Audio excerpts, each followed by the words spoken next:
8장 35절에서 36절입니다. 다 같이 시작. 누가 우리를 그 그리스도의 사랑에서 떼어놓을 수 있으리요? 환난이나 공경이나 박해나 기근이나 헐벗음이나 위협이냐 칼이랴.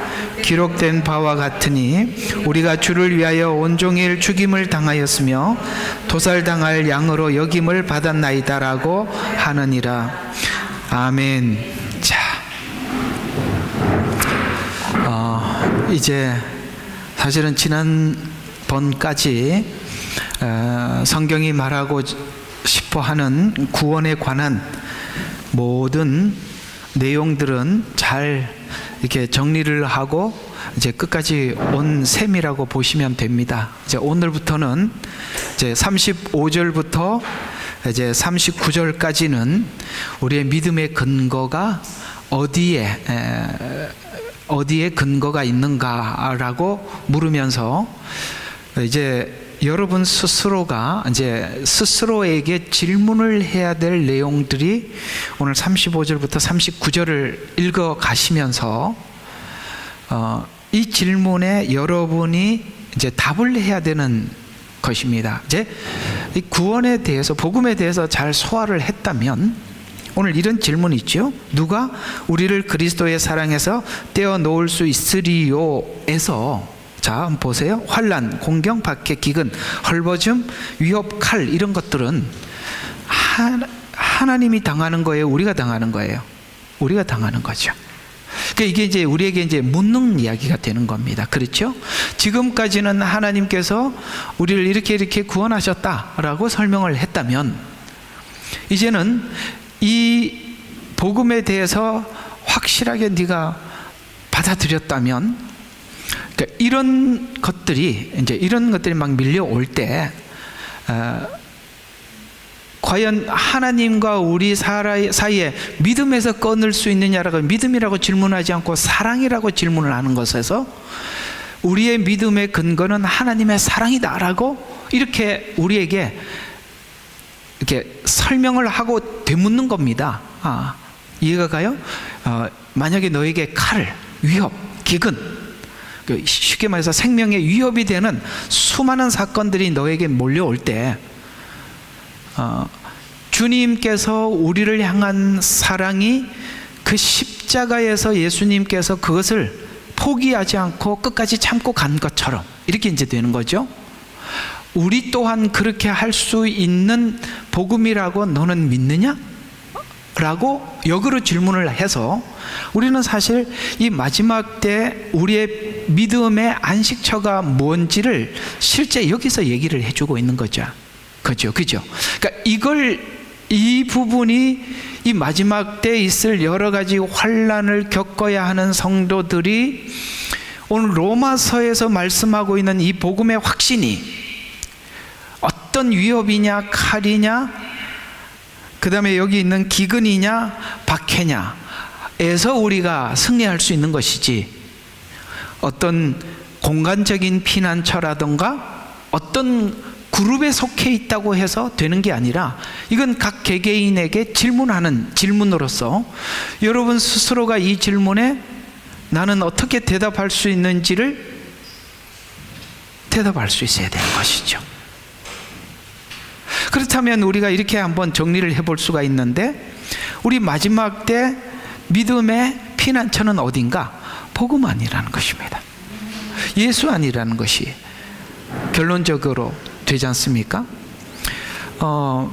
지금은 우리가 참 생각밖에, 옛날에 여러분 그 중동 사람들이 유럽으로 많이 피난을 간 적이 있었어요. 그렇죠?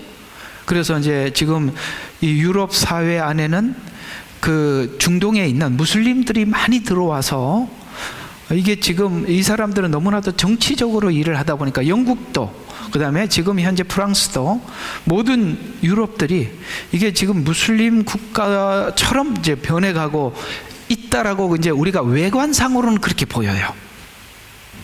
그러나 실제 이런 부분들은 사람들에게 공개되지 않는 부분들인데, 그들이 이리로 들어와서 실제 그 유럽 교회가 무너졌다고 하지만 그러나 그 기본 베이스 속에 기독교 신앙이 있는 자들을 통해서 도리어 이곳에서 많은 부흥이 일어나고 있고, 무슬림 지역 안에서도 어떤 지역은 기독교인들만 살아가고 있는 지역이 무슬림에 의해서 점령을 당하고, 우리는 그들의 핍박 소식을 듣고 있지만 실제는 보이지 않게 복음이 전달돼요. 그러니까 우리는 이 복음이 전달이 어떻게 되고 있는가는 몰라요. 그러나 우리가 볼 때는 뭔가 막 섞이는 것 같고 무슬림화 되어 가는 것 같지만, 이런 내용들은 방송을 안 하죠. 무슬림이 개종해서 기독교인이 되고 있다, 이런 말은 안 하잖아요. 그렇죠? 지금 이란 사회도 그렇습니다. 이란 사회도 지금 세계에서 가장 많이 부흥하는 나라가 이란입니다. 이란은 우리가 알다시피 오랫동안 북한과 준하는 기독교인들이 핍박을 받고 있고, 어제도 제가 레바논 안에 있는 헤즈볼라, 그 헤즈볼라가 살아가고 있는 지역이 따로 있고 기독교인들이 살아가고 있는 지역이 따로 있는데, 수많은 폭격 안에서 언제 죽을지 모르는 이 상황에서 끊임없이 하나님 앞에 찬양하고 예배하는 그리스도인들, 거기에 헤즈볼라들이 많은 사람들이 돌아와서 개종을 하고, 이런 일들이 일어나고 있는 그 지금 기독교인들은 언제 폭격에 의해서 자기들이 언제 무슨 일을 당할지 모르지만, 그러나 마지막 살아있는 순간까지 최선을 다하고자 하는 이 교회의 모습들, 여러분, 이런 일들이 지구 곳곳에 암암리 하나님께서 이런 일들을 하고 있다는 것을 아셔야 돼요. 우리는 전쟁이라는 이 전쟁을 통해서 미국이 어떻고 이스라엘이 어떻고 이렇게 따지고 있지만, 하나님은 뭔가 그 사건을 통해서 뭔가를 하고 있다는 것이죠. 여러분, 아수르를 통해서, 페르시아를 통해서, 로마를 통해서, 그리스를 통해서 하나님께서 이 제국들이 세워지고 무너지는 이 수많은 과정 속에 이스라엘이 디아스포라로 흩어지게 되고, 하나님의 복음을 전파하게 되고, 하나님의 복음은 땅 끝까지 흘러가고 있었던 것에 대해서 우리는 부정할 수도 없고 부인할 수도 없는 것입니다. 오늘 왜 구원과 복음에 관한 이야기를 끝마치면서 이런 질문을 한 걸까요? 우리는 이런 상황들을 맞닥뜨릴 수밖에 없기 때문에 그런 것입니다. 세상은 예수님을 미워했고, 예수님은 말씀하십니다. 세상이 너희를 미워하거든 이상하게 여기지 마라. 왜요? 원래 세상은 하나님을 환영하지 않고 그리스도를 환영하지 않아요. 예수님을 미워한 것처럼 너희들도 미움을 받는 것은 이상한 일이 아니다 라고 말씀을 하셔서, 우리가 세상을 살면서 여기 여러 가지 이야기들이, 이런 이야기들이 나에게 안 왔으면 좋겠다, 이런 일들이 없기 위해서 예수를 믿는 게 아니라 믿었기 때문에 올 수밖에 없는 일들이다 라고 말씀을 하고 있는 것입니다. 우리가는 사실은 이 망나니 같은 사람들이 예수를 믿고 변화된 것을 보면 그 가족들이 참 좋아합니다. 그렇죠? 야, 이 망나니가 예수 믿고 변화됐구나. 그 가족만 좋아하지, 세월이 지나면 믿는다는 이유 때문에 세상에 나가면 많은 어려움들이 있는 겁니다. 저는 그런 차원에서 이렇게 권해드리고 싶은 것 중에 하나가 뭐냐면, 여러분들이 이렇게 교회에 모여서 함께 식사하고 교제하고 그럴 때 이 시간만큼은 저는 참 즐거워야 한다고 생각합니다. 왜? 나가면 여러분들을 환영할 사람들이 없어요. 그죠? 집에 가도 신앙이 다르니까 안 맞아. 그죠? 남의 편이란 말이야. 남의 편. 안 맞아요. 그러니까 여러분들이 이렇게 같은 믿음을 가지고 있는 이 교회만큼은 저는 생각하기에는 늘 좋아야 한다고 생각합니다. 행복해야 돼요. 이곳에 와서는 여러분들이 서로가 이렇게 만나는 이 얼굴도 불편해서는 안 되는 거예요. 그리고 이 불편한 관계가 깨지지 않도록 서로가 조심해야 되는 거예요. 우리가 어디 가서 행복하겠어요? 누구 만나서 대화가 통하겠어요? 전 처음에 예수를 믿고 난 뒤에 전 집에 돌아가나 직장에 가나 아무도 예수를 안 믿는 전혀 다른 문화권에 들어가는 거예요. 저는 이 두 문화가 완전 다른 문화예요. 교회에 오면은 다른 세계, 집에 가면 다른 세계. 그래서 그러다 보니까 제 마음에 가장 싫어하는 찬송이 뭐냐면은 다시 만날 때, 예수 안에 만날 때, 예배 끝나고 부르는 이 찬양이 그렇게 싫었어요. 집에 가라는 거잖아. 집에 가면 아무도 환영해 주는 사람이 없어요. 여기 모였을 때가 얼마나 위로가 되는지, 얼마나 좋은지, 얼마나 대화가 되는지.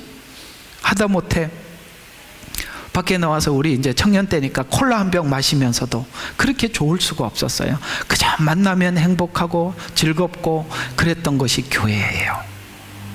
그래서 여러분과 제가 이렇게 모여 있는 이 교회는 여러분들이 이 좋은 관계들이 깨지지 않도록 서로 간에 참 조심해야 하고, 또 이곳은 여러분들이 만나서 위로를 받고 참 이렇게 충전해서 나가는 그런 장소가 되어야 한다라고 생각을 합니다. 자, 오늘은 이제 구원에 관한 모든 이야기들을 정리하면서 이제 다음 이제 35절부터 39절, 그 다음에 9장부터 11장이 가장 난해한 부분이거든요. 이제 이 정말 어려운 이 부분이 풀려야 구약의 예언서가 풀려요. 이게 사실은 구약 예언서에 우리가 키를 보면 이렇게 막 생겼잖아, 그죠? 오돌토돌하게 생겼잖아요. 그걸 딱 끼워 맞춰서 딱 맞아야 돌잖아요. 요 키가 구약의 예언서를 보는 눈을 장착하는 곳이 로마서 9장부터 11장입니다. 굉장히 중요해요. 그래서 바울은 예언서를 쓰지는 않았지만 이 예언서를 총 집합해가지고 예언서를 보는 눈을 만들어준 게 9장부터 11장이거든요. 그러니까 이걸 모르면 히브리서도 다치고 구약 예언서도 다치고 요한계시록도 다쳐요. 그만큼 중요한데 놀라워요. 사단이 이방 교회에 로마서 9장부터 11장을 딱 닫아놨습니다. 그래서 예언서가 닫혀버린 겁니다. 다음에 가서 하도록 합시다. 할 얘기가 많은 곳이 9장부터 11장입니다. 자, 어쨌든 오늘은 이 본문 안에 있는 내용을 중심으로 이런 주제로 한번 다뤄보려고 합니다. 환난이 오면 이제 조건의 믿음과 그 다음에 관계의 믿음은 완전히 다르게 반응하는 거예요. 아시겠어요? 내가 하나님을 믿는 이유가 있어서 믿는 사람들, 그 다음에 예수님께서 하신 그것이 하나님하고 관계 때문에 믿는 믿음은 딱 환난이 오면 완전히 둘은 달라지는 것입니다. 그러면 사단은 우리에게 우리 신앙이 엇박자를 내고 다른 길로 가게 만들려면 우리 성도들의 신앙을 뭘로 만들면 될까요? 조건의 믿음으로 만들어 놓으면 이들은 100% 무너지는 겁니다. 진짜 100% 무너지는 거예요. 지금은 우리 신앙들이 굉장히 조건의 믿음으로 다져져 있다는 것도 여러분들이 관찰을 해보면 아시게 될 것입니다. 자, 어쨌든 하나하나 보도록 하겠습니다. 제가 이렇게 하나하나 힌트를 드리는 것은 중요한 소스들이니까 생각을 좀 해보라는 얘기입니다. 아시겠죠? 자, 그러면 의롭게 된 선포가 이제는 의롭다라고 이제 재판장, 우리가 쉽게 말해서 대법원에서 판결이 났어요. 더 이상 이제 판결을 할 자리가 없어요. 최종적으로 하나님 우리 보고 의롭다고 하셨어요. 이것은 이제는 뭐가 없어진 거냐면은 우리를 대적할 자가 없어졌어요. 하나님이 의롭다고 했기 때문에 우리에게 대적할 자가 없어졌어요. 그 다음에 우리를 고발할 자도 없어요. 아시겠어요? 정죄할 자도 없어요. 이게 8장 이야기였잖아요, 그죠? 누가 대적하리요? 누가 정죄하리요? 의롭다 하시는 이가 하나님인데 누가 그거 고발하겠느냐? 했지요. 우리는 이 부분에 대해서 자유하는 사람입니다. 이게 복음이 알고 있는, 복음이 전해주는 자유입니다.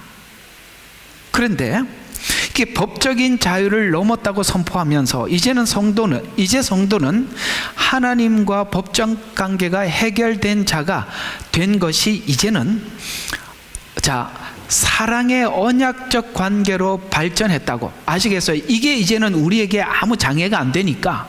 아시겠어요? 관계적 믿음. 그래서 언약적 관계로 발전했다고 설명을 하면서 앞으로 신자가 성화를 위해서 겪어야 할 수많은 목록들, 이게 여기 오늘 목록들이, 우리가 성화를 위해서 우리가 몸으로 겪어야 될 수많은 일들이 있다는 거죠. 그래서 이 목록들을 제시해서 누가 끊으리요? 라는 질문 앞에서, 자, 우리는 하나하나 정돈을 할 필요가 있는데, 누가 고발을 해도 거기에 고발에 매일 필요 없죠. 그 다음에 누가 대적을 해도 대적에 억눌릴 이유도 없지요. 그 다음에 정죄를 해도 정죄에 매이지 않습니다. 그래서 우리는 여기에서 끊을 수 없는 관계가 되었다고 분명히 선포해놓고, 사랑 관계에서 맞이해야 할 곤경, 박해, 기근, 헐벗음, 위협, 칼, 이런 것들이 등장한 것은 실제 끊을 수 있는 목록들이라는 거예요. 이해가 가요? 이게 만약에 관계적 믿음이 아니라 조건적 믿음이었더라면 다 헤어졌을 거예요. 그렇죠? 그래, 우리 여자분들이 그런 이야기를 해요. 아직 미혼인 친구들이나 동생들 앞에 결혼하고 고생했던 이야기들을 쭉 들어보면 다들 결혼하면 저렇게 되는 건가? 결혼을 할까 말까? 근데 나 혼자 헛소리 하는 건 아니죠? 고생하면 이렇게 꿈 같은 세월이 기다리는 게 아니라 이런 거구나 라는 이야기를 들으면 망설여진다고 합디다. 근데 또 누가 이렇게 나타나면, 또 사랑하는 사람이 생기면, 또 옛날에 그런 생각했던 건 어디 가고 없고 결혼을 해요. 살아보니까 뭐가 와요? 오늘 여기 이제 우리가 예수님 믿으면은 이렇게 행복하다고 생각했는데, 예수 믿고 난 뒤에 뭐가 찾아와요? 환난, 공경, 기근, 헐벗음. 그러니까 우리가 전도할 때 이런 얘기는 안 해주잖아, 그죠? 그죠? 당신 예수 믿으면 앞으로 환난이 올 겁니다. 그 다음에 공경, 박해, 기근, 이런 게 올 겁니다. 이러면은 아이고, 그럴 예수를 누가 믿겠어요? 근데 우리 하나님은 이렇게 예수님을 믿고 그 다음에 우리를 이렇게 사랑했다는 걸 다 알게 해놓고 그 다음에 이제 이런 걸 이제 갖다 주는 거죠. 그래서 이건 실제 무슨 이야기냐면, 사랑의 관계가 아니었다면 다 끊어질 수밖에 없는 목록들이에요. 만약에 사랑하지 않는다면, 여러분 같이 사는데 내가 뭐 환난을 당하려고 당신 믿었나? 이렇게 하고 돌아서게 되겠죠. 또 여러분, 공경, 예수 믿어서 여러 가지 공경스러운 상황들이 자꾸 이렇게 처하게 돼요. 박해, 기근, 예수 믿기 전에 잘 살았는데 왜 하나님이 우리를 훈련시켜 다 뺏어갖고 이렇게 어렵게 살게, 내가 뭐 예수 믿고 이렇게 가난하게 살려고 믿었나? 여러분, 여기 모든 것들은 조건적 믿음은 무조건 깨지는 거예요.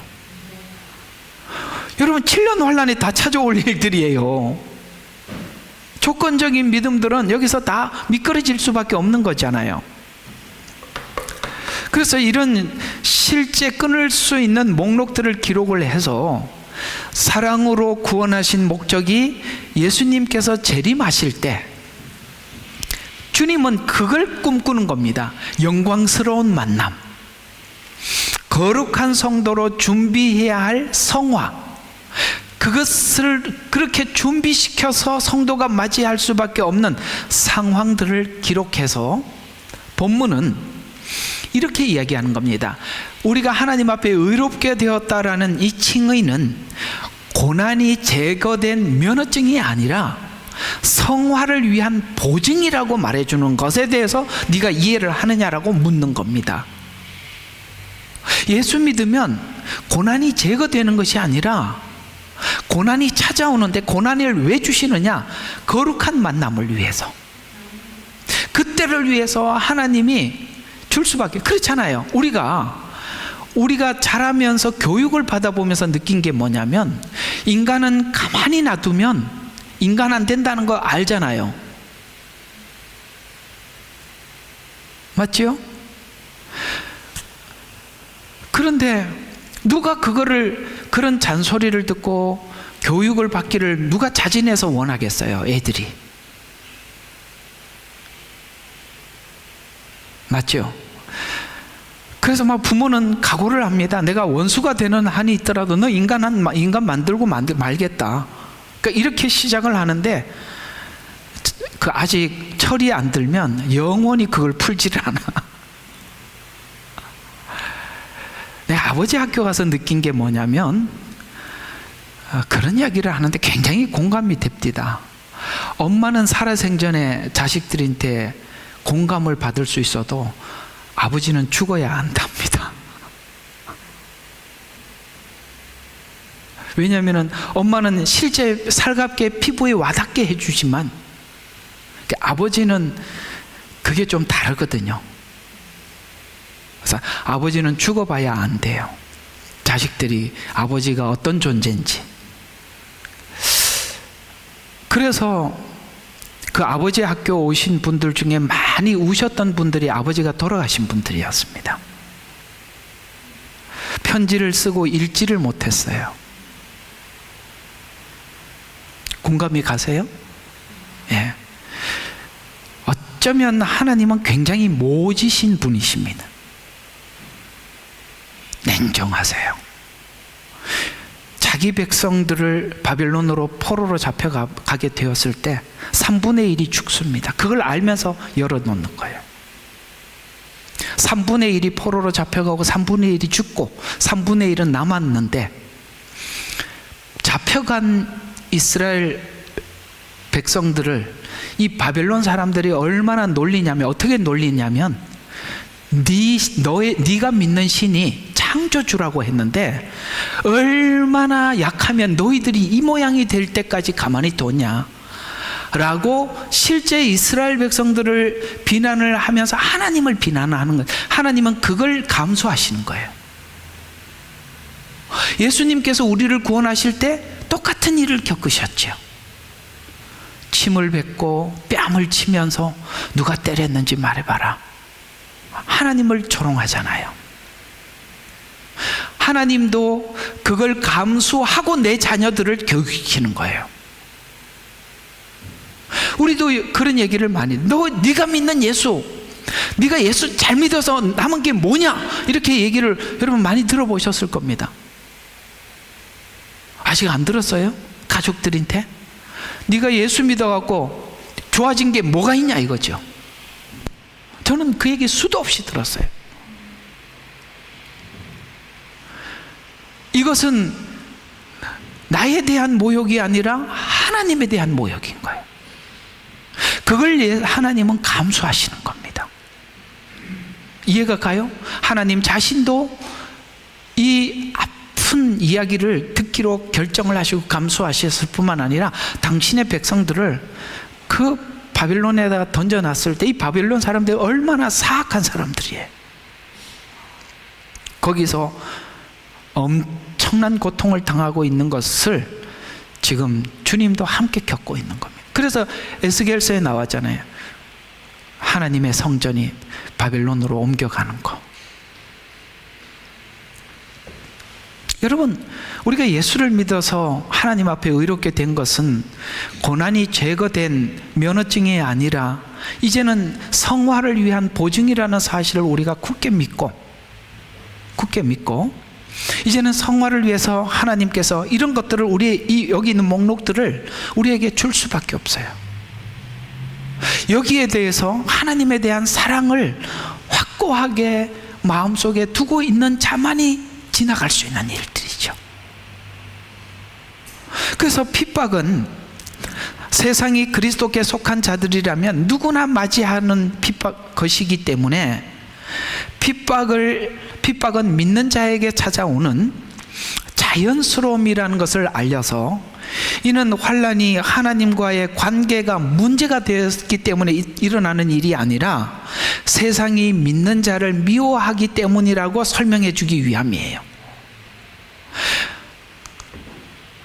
기근, 적신, 위협, 칼, 그 다음에 이런 것들은 이제 기근은 의식주 문제잖아요.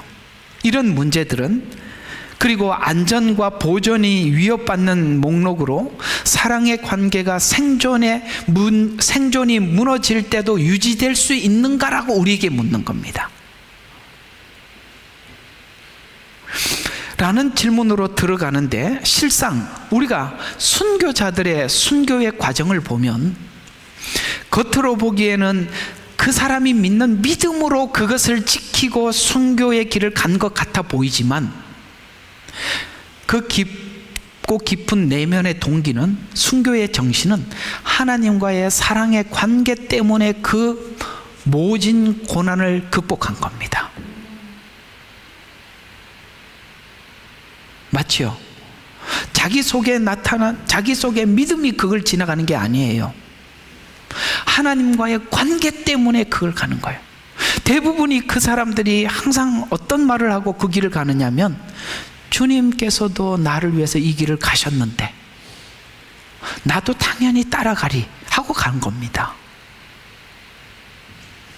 여러분, 폴리갑이라는 그는 사도는 아닙니다. 예수님 직접 제자는 아니에요. 요한의 제자죠. 이 폴리갑은 너무나도 많은 사람들에게 존경을 받았던 훌륭한 사람입니다. 사실은 그를 너무나도 인품이 훌륭하고 귀했기 때문에 많은 사람들이 이 폴리갑을 살리기 위해서 그 군병들도 애를 많이 썼어요. 그냥 내 귀에 하나님 모른다 한마디만 해달라 사정을 냈다고요.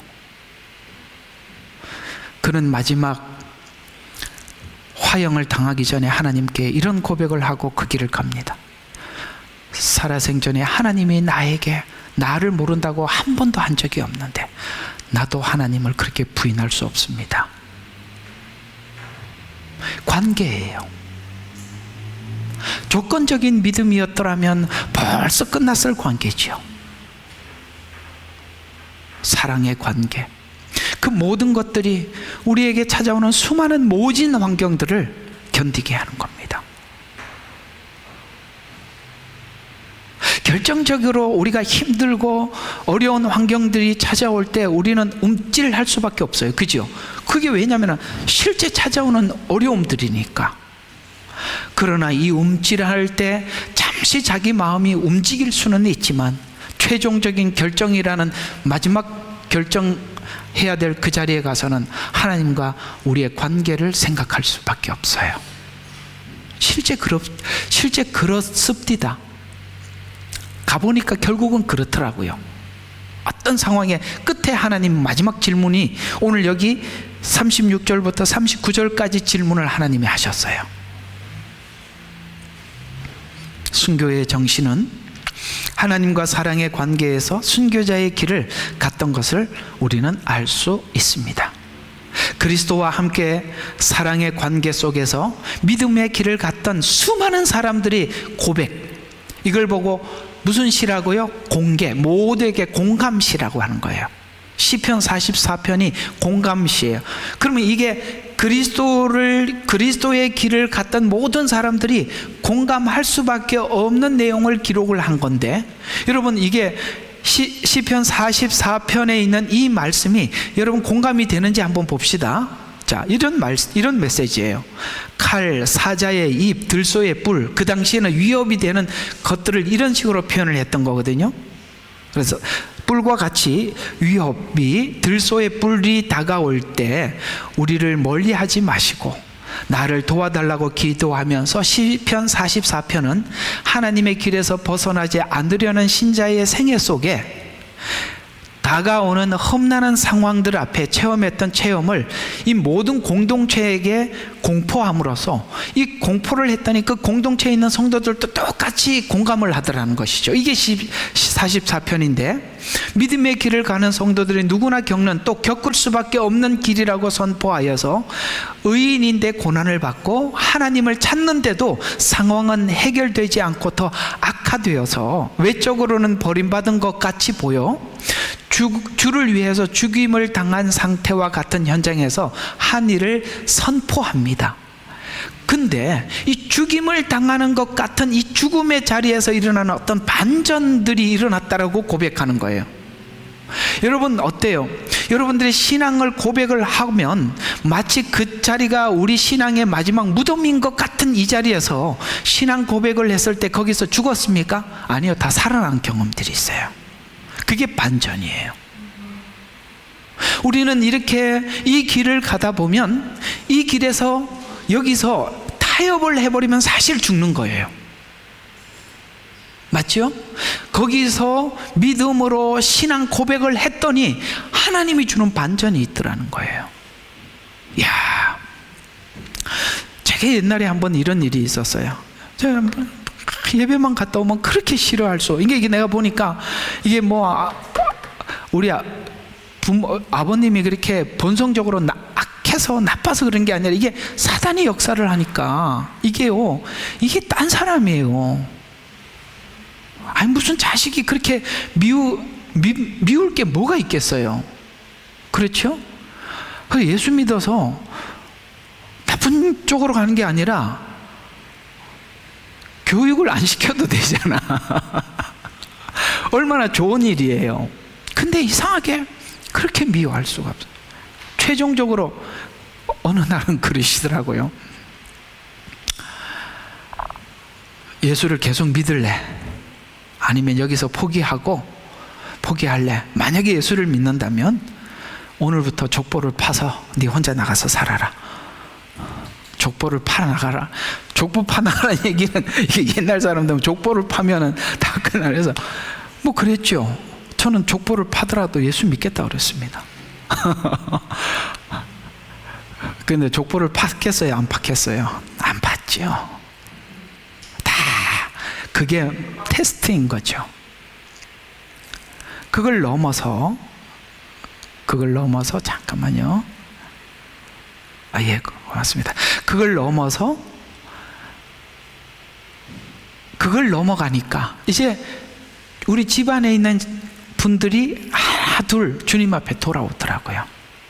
이 반전인 거예요.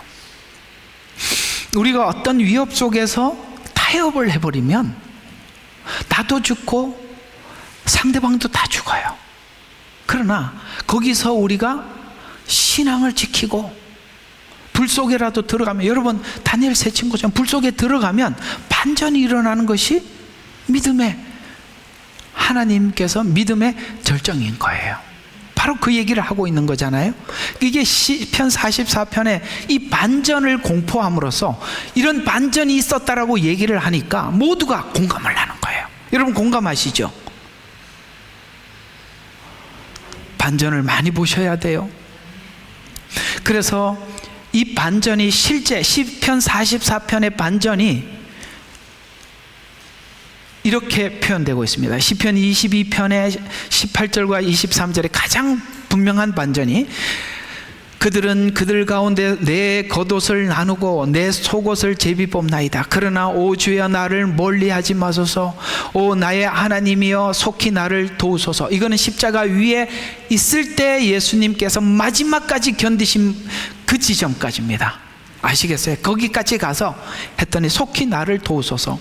내 혼을 칼에서 내 유일한 것을 개의 세력에서 구원하소서.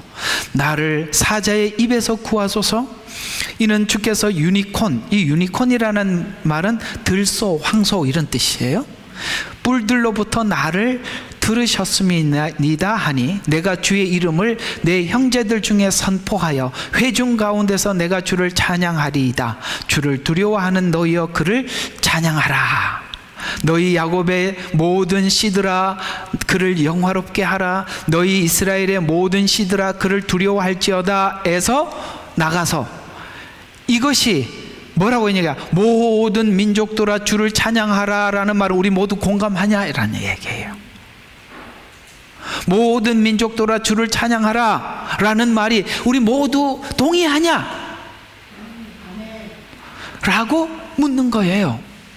그래서 이는 예수님 생애 속에 일어났던 일들로 사자의 입, 들소의 뿔 같은 사이에서 하나님께 직접 구해주지는 않았지만 끝까지 그 믿음을 지켜 하나님 앞에 그 사명을 감당하고 난 이후에 완전한 반전이 일어났던 부활 사건.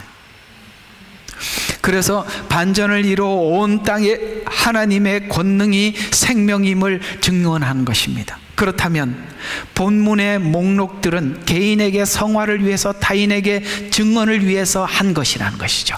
이해가 가요? 둘 다 산단 말이에요.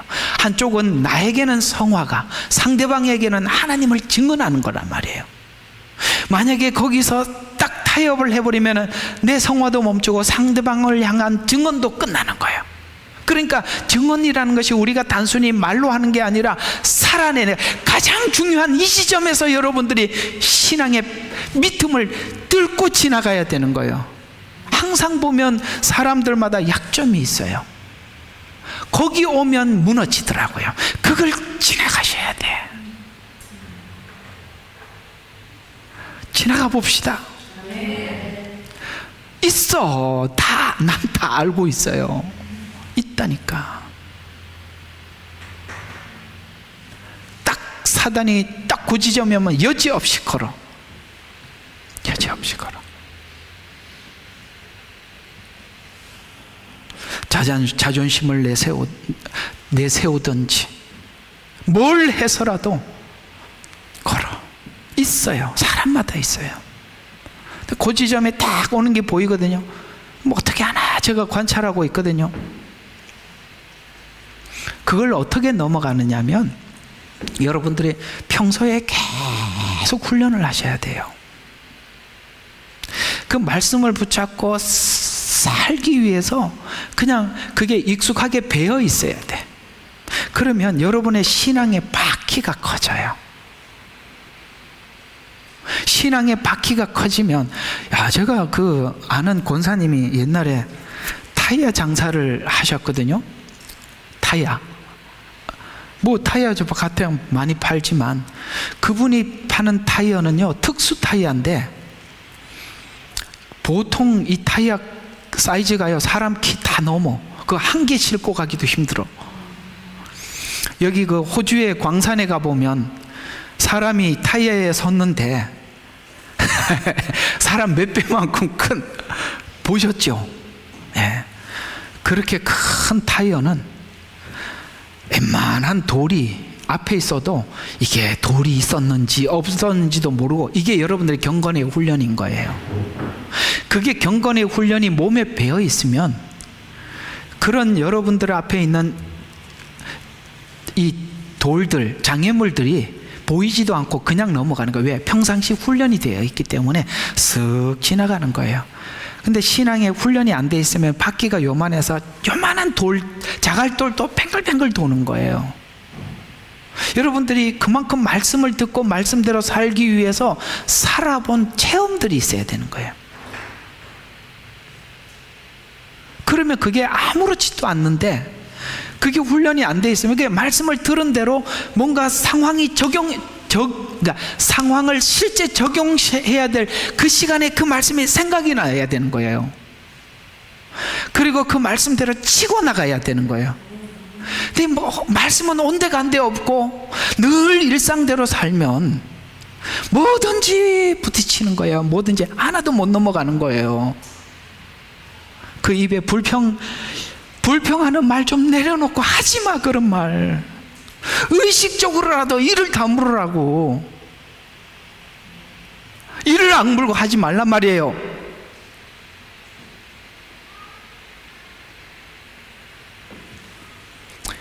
그러니 뭘 넘어가겠어요? 안 넘어간다니까. 말이 얼마나 무서운지 아세요? 하나님은 말씀으로 창조하셨어요. 우리의 말이, 성도들의 말이 얼마나 위대한지 아세요? 불평의 말을 계속하면 그냥 불평이 내 몸에 체질이 돼버리는 거예요. 입 다물어. 누구는 그런 거 안 겪고 사는지 아세요? 알면서 믿음으로 지나가고 있는 중이라고요. 그렇게 하면 여러분들이 불평의 영역에서 감사의 영역으로 여러분 체질이 바뀌는 거예요. 그래서 우리는 이 본문의 목록들이 개인에게는 성화를 위해서, 타인에게는 증언을 위한 것이라고 할 수 있는데, 이런 고난과 환난을 극복하는 이가 누구인가? 그 사람은 왜 이런 환난들을 극복하는가? 관계는 어디서 오는가를 상대방에게 보여주는 거예요. 결국은 우리가 이런 상황 속에서 믿음을 지키고 나에게 아무리 불리하더라도 신앙 고백을 했을 때, 도대체 그가 믿는 하나님은 누구며, 도대체 그 하나님과 당신과의 관계는 무엇이기에 이런 엄청난 이익을 포기하고 하나님을 선택하는가? 나 같으면 내 이익을 선택할 텐데 저렇게 만든 하나님은 누구신가? 증언이 된다 이 말이에요. 증언. 그것을 선포하는데, 깊은 환난과 고난을 통해서 선포하려는 이유는 바로 하나님과 성도 간의 믿음이 사랑의 관계 안에서 세워져 있음을 온 세상에 선포해서, 로마서가 처음 기록했던 목적이 뭐라고요? 믿어 순종케 하려고 이 글을 기록했다고 했던 것처럼, 이것이 바로 내 안에 있는 믿음이 아니라 관계 안의 믿음이라는 것을 설명해 주고 싶은 게 로마서 이야기다 이 말이에요. 관계 안의 믿음이다. 여기서 믿음의 정의가 나오는데, 믿음은 자기의 의지나 결단에서 나오는 것이 아니라 그리스도 안에서 하나님이 세운 사랑의 언약 안에서 나오는 것이라는 것을 완전히 수정하기 위함이에요. 왜?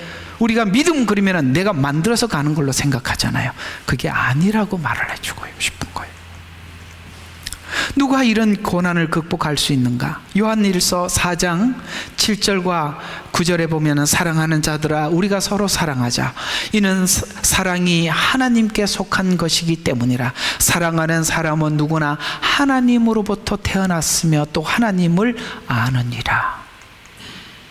사랑하지 아니하는 자는 하나님을 알지 못하나니 하나님은 사랑이기 때문이라. 우리를 향한 하나님의 사랑이 이렇게 나타났으니 곧 하나님께서 그의 독생자를 보내신 것은 우리로 그를 통하여 살게 하려 하심이라. 사랑은 여기 있으니 우리가 하나님을 사랑한 것 아니요, 교정하라는 거예요. 우리가 하나님을 사랑한 것 아니요, 그분이 우리를 사랑하시고 그의 아들을 위하여 화목제물로 보내신 것이라. 는 것에서 사랑을 심고 믿음을 만들어 나가라. 어디서부터 설정하느냐? 우리는 믿음을 내가 설정해서 만들어 갔어요. 그게 무너지는 소리가 말라기에서 나잖아요. 이상하게 하나님은 이스라엘을 통해서 믿으라 그랬는데 안 믿어. 그런데 끝에 가서 너는 왜 나를 안 믿느냐라고 질문하지 않고 말라기는 희한한 질문을 해요. 나는 에서를 미워했고 야곱은 사랑했고 나 너 사랑해, 이렇게 사랑을 고백했더니 이 사람들이 대답을, 어떻게 사랑했는데요? 나는 의무를 다 했는데, 이렇게 대답을 해요. 이상하죠? 나는 의무를 다 했습니다. 그랬더니 하나님은 나는 너를 이렇게 사랑했다. 여러분, 이게 지금 성도들과 하나님 사이에 있는 대화 같이 보이지 않아요? 성도들은 그렇게 하나님 앞에 얘기를 하는 거예요. 저 할 일 다 했어요. 하나님은 난 너 사랑하는데, 그러면서 그게 뭔데요? 이러고 앉아 있는 거죠. 놀랍죠? 말라기 질문하고요, 로마서 끝에 질문하고 똑같아요. 베드로에게 물었던 것도 사랑하느냐라고 물었지 믿느냐라고 묻지 않았어요. 이건 뭐를 이야기한다고요? 믿음은 사랑의 관계에서 나오는 거라는 거예요. 하나님께 속한 자, 하나님께 태어난 자, 하나님을 아는 자는 고난의 시간에 믿음을 드러내지 않고 믿음의 본질을 드러내는 사람이라고 말합니다. 본질, 사랑입니다. 고난을 통해 하나님은 믿음의 본질을 계속 묻고 확인하는 방식으로 시험하는 것은 믿음의 불순물, 곧 믿어 유익을 주는 것이나 좋은 상황을 계속 유지하기 위해서 네가 믿는 것이냐라고 하나님께서 묻는 것입니다. 전혀 다른 상황을 갖춰다 줘버리면 이렇게 유익을 얻기 위해서나 좋은 상황을 유지하기 위해서 믿는 사람들은 당연히 돌아서게 되죠. 이것을 사실은 우상숭배라고 말씀하고 있는 것입니다. 왜? 우상을 왜 믿어요? 내 안위를 위해서 믿는 거잖아요. 예수를 믿으면 안위가 오는 게 아니라 환난이 온대요. 욥기 1장 10절과 11절을 보면 여기서 우리가 굉장히 중요한 것을 한 가지 정리할 게 있어요. 사단의 전략이 보입니다. 사단의 전략이 그렇습니다. 욥기 1장 10절과 11절, 사단이 신자에게 믿음을 주려고 하는 것이, 그리고 신자가 믿음에 대해서 속이는 것이 이런 것이라고 이야기하는데, 그때 사단이 주께 대답하여 이르되 욥이 아무런 이유 없이, 이게 중요한 거예요. 이유. 무슨 이유가 있어서 하나님을 믿는다는 거예요. 그러면 사단은 우리에게 신앙이 무너지게 하려면 어떤, 네가 예수를 믿는 이유를 딱 조건을 걸어버리면 우리는 신앙이 자동으로 무너지게 돼 있기 때문에 사단이 이런 방식으로 우리의 신앙을 왜곡시킨다는 것을 여기서 답을 주고 있는 거거든요. 분명히 사단이 뭐라고 말했다고요? 이유 없이 하나님을, 원래는 경외라는 말이 맞아요. 경외하리까? 라고 묻습니다. 이게 사단이 가지고 있는 사고 방식인 거예요. 기복신앙, 뭘 얻기 위해서 신앙을 갖는 거, 이렇게 사단은 우리에게 믿음을 가지라고 이야기한다는 것이죠. 그래서 이렇게 이야기하는 거예요. 주께서 그와 소유한 모든 것을 사면의 장벽으로 두르, 이게 잘 보호해 주기 때문에 그렇게 욥이 하나님을 섬기는 겁니다. 합니다. 주께서는 그가 손으로 하는 일에 복을 주셨고, 우리가 기복신앙이란 말이에요. 이거 어디서 나온 건지 분명히 출처가 나오잖아요. 그죠? 기복신앙이란 말이에요. 복을 주셨고 그의 재산이 땅에서 늘어나게 하셨나이다.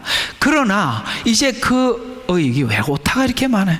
자, 그의 손을 내밀어 그가 소유한 모든 것을 쳐보소서. 그리하면 그가 주를 정면으로 저주하리이다 라고 사단은 요 한계를 못 넘어가죠. 그렇죠? 사단이 확보한 신앙의 틀 안에 있는 사람들이 어느 세계 속에서 하나님을 믿는지 여기 정확히 드러나죠. 사단이 이렇게 예수를 믿게 만든다는 거예요. 사단이 믿음의 근간을 흔들어 놓는 말이죠. 이것이 사단이 파놓은 함정의 믿음을 잘 설명해 주는데, 사단의 주장은 인간이 믿는 이유는 하나님 그 자신이 아니라 자기 유익 때문입니다. 여러분들은 하나님 자신 그 자체를 믿는 거잖아요. 이게 바로 순수함이에요. 이게 진실함이에요.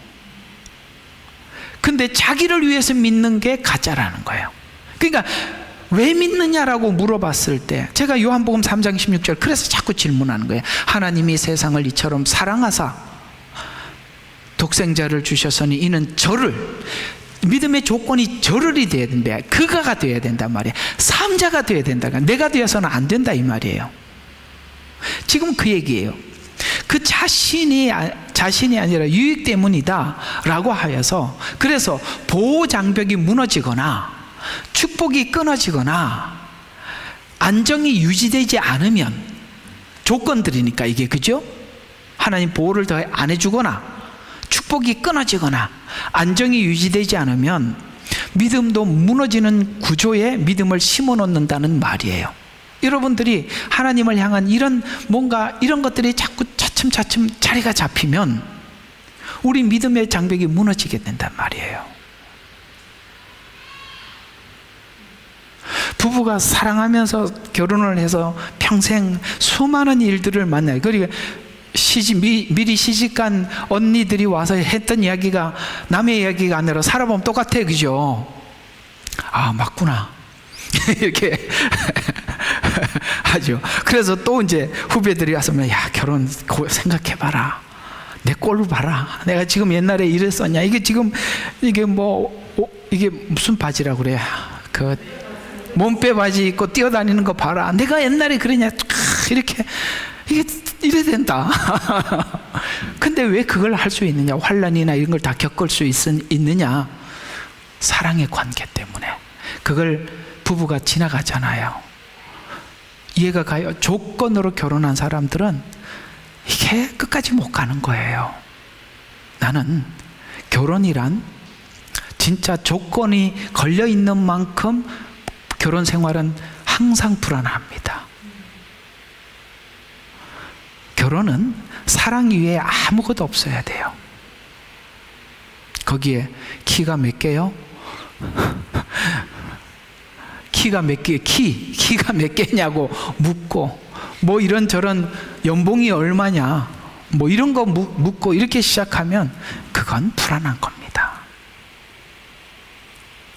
수많은 일들을 만날 텐데 그걸 무엇으로 지나갈 수 있겠어요? 사랑 이외에는 이걸 지나갈 수 있는 방법이 아무것도 없는 겁니다. 주님께서도 우리에게 그렇게 하신 거예요. 주님께서도 이 수많은 유혹들을 다 지나가시잖아요. 왜? 사랑하기 때문에 지나간 거예요. 그래서 우리에게도 또 묻는 거예요. 내가 너희를 사랑해서 이 모든 것을 다 지나갔다. 성육신이 그랬고, 빌라도 뜰에서 그랬고, 그렇죠? 십자가에서 그랬어요. 지나갈 수 있었던 힘은 우리를 사랑하기 때문에. 우리도 그 사랑의 관계 속에서 여기에 무슨 조건이 있겠어요?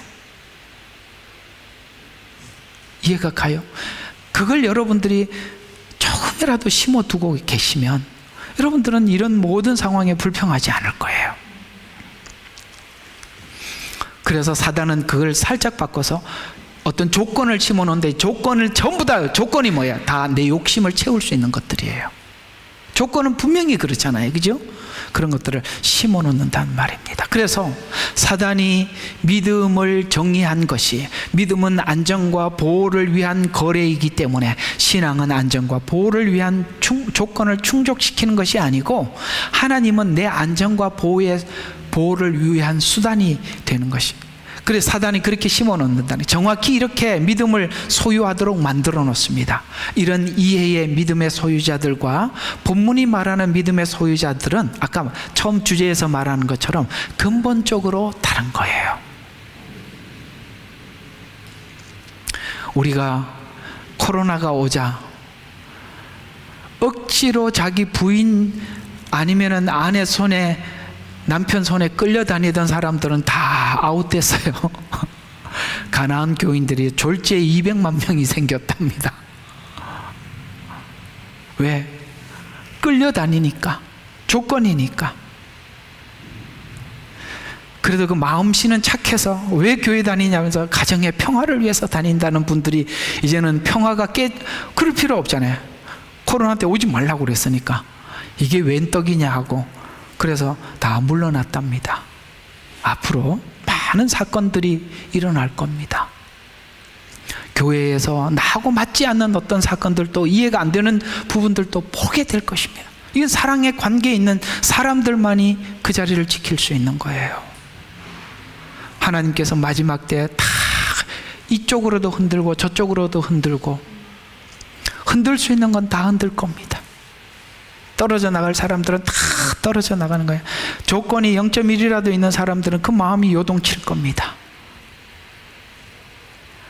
예수님을 믿는 이유가 예수 이외에는 아무것도 없어야 되는 거예요. 로마서 2장 10절에 우리가 하나님께 좋은 것을 받았은 즉 재앙도 받지 않겠느냐. 욥기 2장 10절이 참 귀한 고백이지요. 하나님께 좋은 것을 받았어요. 그럼 재앙도 받지 않겠느냐. 처음부터 욥이 이걸 하나님이 보신 거예요. 중간에 여러 번 엉뚱한 소리도 해댔지만 하나님이 그걸 보는 게, 사람이 죽을 지경이니까 그 말 할 수 있어요. 그러나 욥의 이 중심은 흔들리지 않아. 좋은 것을 받았은즉 최악도 받지 않겠느냐. 적신으로 왔으니 적신으로 가는 게 맞다. 최소한 이것만 있어도 우리가 마지막까지 가는 거예요. 귀하지 않아요? 이것이 바로 오늘 로마서 8장에 있는 본문들이에요. 환난, 고난, 핍박 이런 것들이죠. 그런 걸 받지 않겠느냐. 욥의 신앙의 깊이에는 조건이 무너져도 관계는 유지되고 유익이 사라져도 하나님을 붙드는 게, 이게 지금 욥에게 나타났던 신앙이 아니겠어요?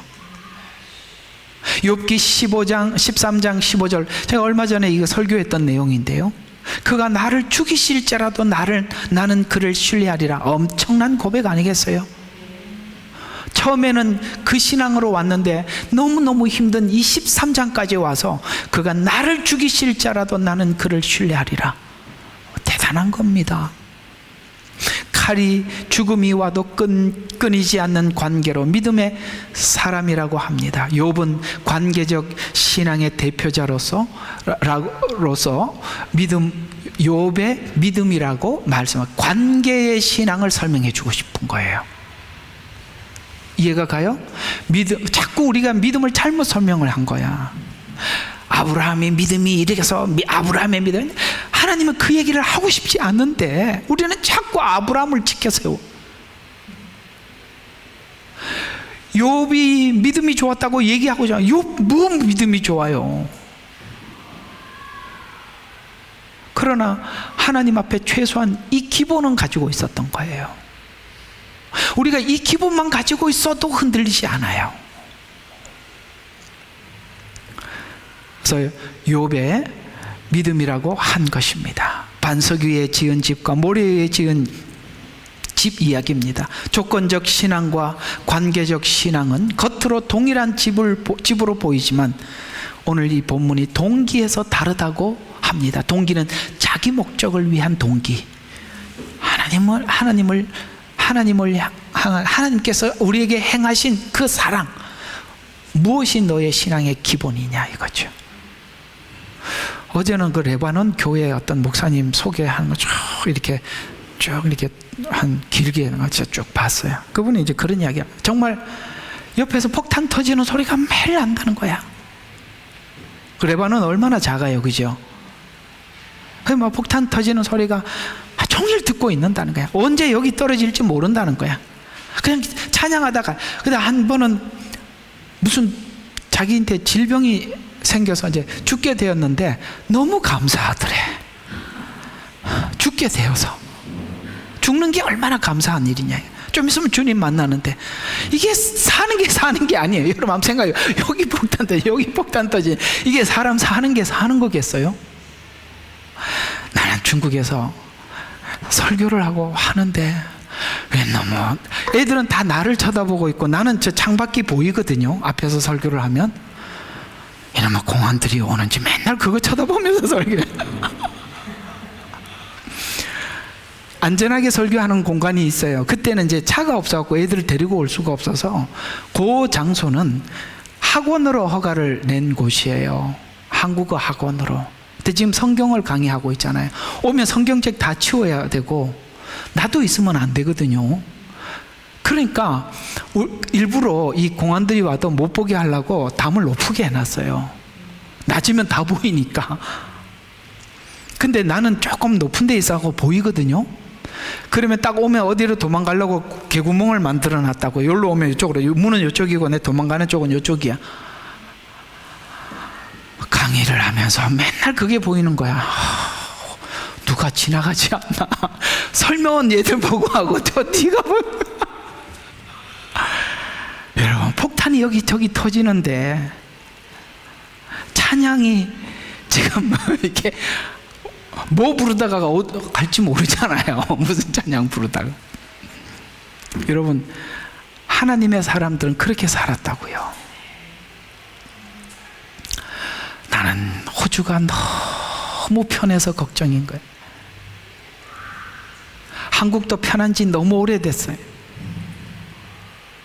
여러분, 정말 믿음을 가지고 있는 하나님의 사람들이 지구 곳곳에 어떻게 살아가고 있는지 한 번만 방문을 하면 여러분 불만이 싹 사라질 겁니다.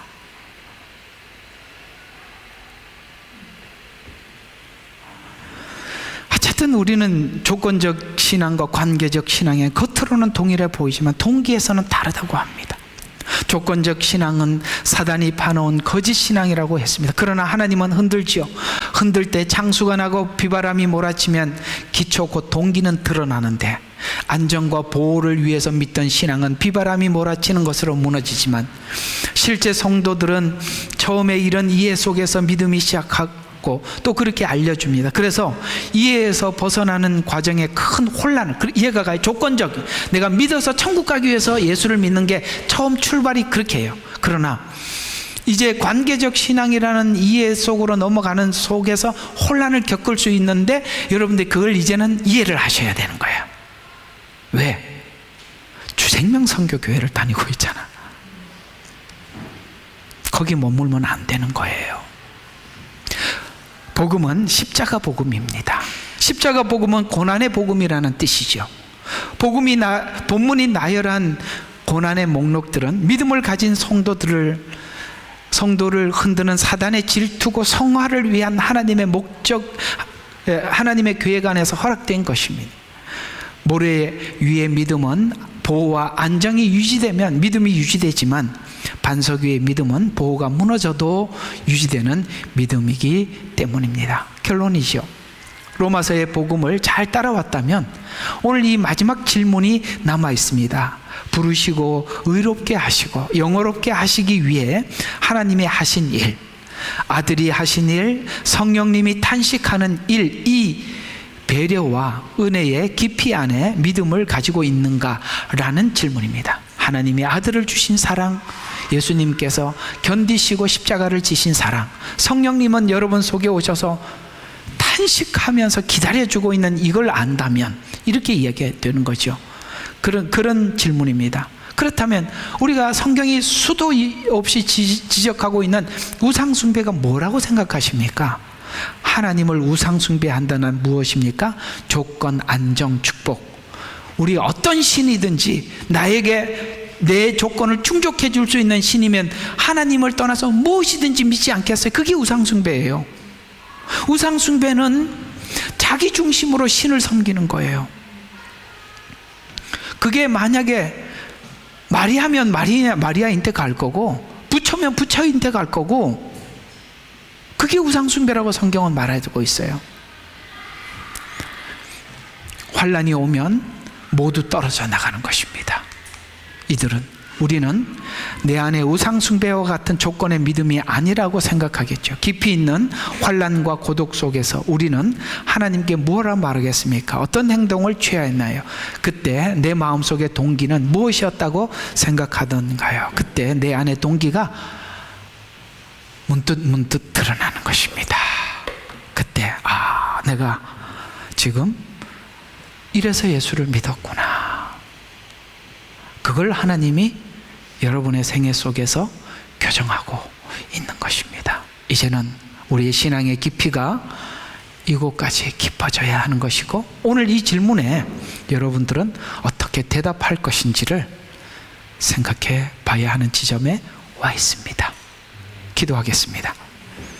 하나님 아버지, 우리 안에 믿는 믿음의 이유가 무엇이냐라고 묻습니다. 그리고 환난, 핍박, 기근, 이런 상황들을 우리 앞에 펼쳐 보이시면서 이래도 여전히 주님과의 관계가 설정되어 있냐라고 물을 때, 주여 우리는 하나님 앞에 고백하게 하여 주시옵소서. 우리 신앙의 믿음의 동기가 거짓이 아니었음을 증명해 보이는 삶이 되게 하옵소서. 예수님 이름으로 기도드렸습니다. 아멘.